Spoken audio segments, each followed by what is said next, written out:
शादी के बाद पहली सुबह निशा ने इस घर की रसोई में कदम रखा, जैसे किसी नए रिश्ते की दहलीज पर रखा जाता है, धीरे, संभल कर और भीतर छिपी घबराहट के साथ। उसके हाथ हल्के हल्के कांप रहे थे। सामने मसालों की डिब्बियां करीने से रखी थी और हर चीज जैसे बता रही थी कि यहाँ सबका अपना तय तरीका है। रसोई में आने के लिए इजाजत नहीं, समझ चाहिए। आओ, लेकिन पहले अपना दुपट्टा ठीक करो। जी अभी ठीक करती हूँ। ऐसे नहीं, पल्लू कंधे से फिसलता रहे तो काम में भी ढील दिखती है। घर की बहू को संभल कर रहना चाहिए। जी माँ जी, ध्यान रखूंगी। ध्यान रखने और ठीक करने में फर्क होता है। यहाँ बातों से ज्यादा आदतें देखी जाती हैं। मैं सीख जाऊंगी माँ जी, बस सब नया है अभी। नया सबके लिए होता है। सीखना जिसको होता है वो पहले दिन से देखना शुरू कर देता है।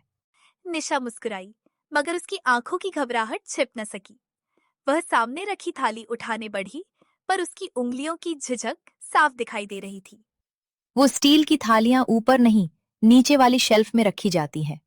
भारी चीजें नीचे, हल्की ऊपर। इतना तो सीधा हिसाब है। ओह, मुझे लगा ऊपर रखना आसान रहेगा। आसान क्या है ये नहीं देखा जाता, सही क्या है ये देखा जाता है।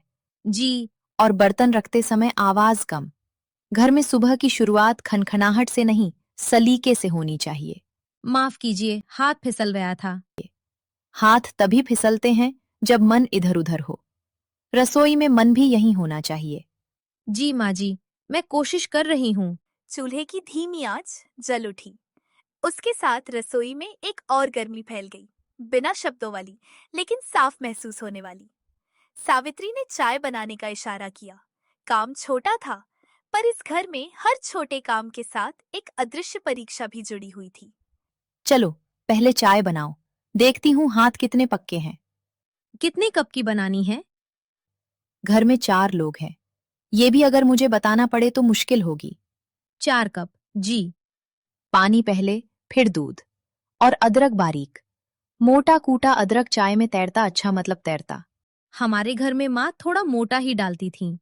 हाफ तुम अपने घर में नहीं हो, हाफ कर डालना। अंदाज से काम करने वाली बहुओं से रसोई बिगड़ती है। जी, मैं ज्यादा मीठी नहीं बनाऊंगी। बात मीठे की नहीं है, नाप की है। घर चलाने में अंदाज नहीं, नियम काम आते हैं। जी माँ जी, समझ गई। निशा ने चम्मच उठाया। चम्मच के किनारे का हल्का सा कंपन उसकी उंगलियों के कंपन से मेल खा रहा था। चाय उबलने लगी और दोनों के बीच की चुप्पी भी। उफान देखो, चाय भाग जाएगी। गैस धीमी करो। जी अभी करती हूँ। जल्दी हाथ चलाओ। रसोई किसी का इंतजार नहीं करती। मैं सच में कोशिश कर रही हूँ कि कोई गलती ना हो। गलती ना हो, ये चाहने से नहीं होता, रोज की आदत से होता है। अगर आप बताती रहेंगी तो मैं सीख जाऊंगी। मैं बताऊंगी, लेकिन हर बात 2 बार नहीं। कप ट्रे में सीधी लाइन में रखो, हैंडल एक तरफ। बिखराव आंखों को चुभता है। ऐसे? नहीं, ये घर है, ढाबा नहीं। थोड़ा बराबर रखो। जी ठीक कर देती हूँ। और मुस्कुरा क्यों रही हो ऐसे? घबराहट छिपाने से घबराहट जाती नहीं। मैं बस माहौल हल्का करने की कोशिश कर रही थी। घर का माहौल काम से हल्का होता है, बातों से नहीं। निशा के होठों पर अटकी मुस्कान धीरे से उतर गई। उसकी आंखों में नमी नहीं थी, मगर एक सवाल जरूर था। क्या इस घर में उसके लिए जगह बनेगी या सिर्फ नियम? चाय के बाद बर्तनों की बारी आई। रसोई की अलमारियां जैसे इस घर का नक्शा थी, और सावित्री हर खाने के साथ अपना नियम जोड़ रही थी। ये कटोरियां यहाँ, बड़ी वाली पीछे, छोटी आगे। हाथ बढ़ाओ तो चीज ढूंढनी नहीं पड़नी चाहिए। जी मैं याद कर लूंगी। याद करने से पहले देखो, तुम जल्दी में हर चीज मिला रही हो। मैं बस काम जल्दी खत्म करना चाहती थी। जल्दी खत्म करना और सही करना दोनों साथ हों तभी काम अच्छा कहलाता है। जी माँ जी। ये मसाले की डिब्बी खुली क्यों छोड़ दी? नमी लग जाएगी। ओह, ध्यान नहीं रहा। ध्यान नहीं रहा, ये बात बार बार अच्छी नहीं लगती। घर ध्यान से चलता है, माफी से नहीं। मैं सच कह रही हूँ, मैं लापरवाह नहीं हूँ, बस थोड़ा घबरा रही हूँ। घबराहट का इलाज काम है। जितना काम समझोगी उतना डर कम होगा। शायद, लेकिन अगर हर बात पर डर लगे कि मैं गलत कर दूंगी तो हाथ और कांपते हैं। बहू बनकर आई हो, जिम्मेदारी कांपते हाथों से नहीं निपटी। बहू बनने की कोशिश कर रही हूँ माँ जी। इंसान तो मैं पहले से हूँ। क्या मतलब है तुम्हारा? मतलब अगर मैं एक बार पूछ लूं या थोड़ी देर ले लूं तो उससे मैं कम नहीं हो जाती। और अगर मैं सिखा दूं तो मैं सख्त हो जाती हूँ। मैंने ऐसा नहीं कहा, पर आपकी आवाज से डर लगता है। चम्मच सिंक से टकराई और एक साफ ठंडी आवाज पूरे कमरे में फैल गई। उस एक आवाज ने दोनों के बीच की दबाई हुई बातों को जैसे बाहर ला दिया। डर से घर नहीं चलता, इज्जत से चलता है। इज्जत मैं करती हूँ, पर क्या थोड़ा अपनापन भी मिल सकता है? अपनापन कमाया जाता है, पहले घर को समझो। घर समझने के लिए घर जैसा महसूस होना भी जरूरी है। बड़ी जल्दी जवाब देने लगी हो। जवाब नहीं दे रही, बस अपनी बात कह रही हूँ। इस घर में बात कहने का भी समय होता है। तो शायद मुझे वो समय अभी तक बताया नहीं गया। सावित्री ने एक पल के लिए निशा को गौर से देखा। पहली बार उसकी नजर में सिर्फ कमी ढूंढने वाली कठोरता नहीं, बल्कि कोई पुरानी थकान भी झलक रही थी।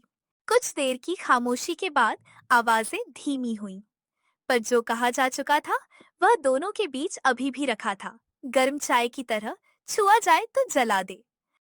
जब मैं इस घर में आई थी तब मुझसे किसी ने कुछ नहीं पूछा था, बस काम दिया था। तब आपको कैसा लगा था? जैसा तुम्हें लग रहा होगा। फर्क बस इतना है कि मैंने कहा नहीं।